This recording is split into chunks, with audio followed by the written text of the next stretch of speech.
conclure, je voudrais m'adresser au peuple.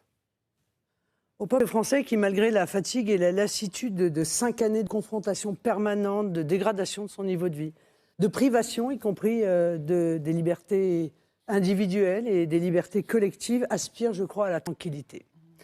Aspire au retour du bon sens dans la gestion des affaires de l'État. Le bon sens, par exemple, d'aider les plus vulnérables de nos compatriotes, ceux qui sont en situation de handicap, les 25% de familles monoparentales plutôt que ceux qui avaient la chance de payer l'ISF. Le bon sens de mettre des régulations à une mondialisation dont le peuple voit bien que la brutalité et l'aveuglement déstabilisent l'économie française. Le bon sens d'empêcher de nuire les prédateurs d'en haut, ceux qui pillent nos fleurons nationaux et qui font de l'optimisation fiscale, et puis les prédateurs d'en bas, c'est-à-dire les délinquants, les criminels qui harcèlent les braves gens et qui, il faut bien le dire, pourrissent leur existence.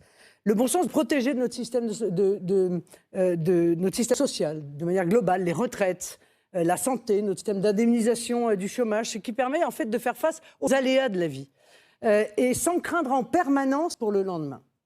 Le bon sens de privilégier l'enracinement à la spéculation, le localisme au globalisme, la transmission à la spoliation, la valeur travail à l'ubérisation de nos emplois, d'accorder une priorité aux Français dans leur propre pays pour une raison très simple, c'est qu'en réalité, ils n'en ont qu'un.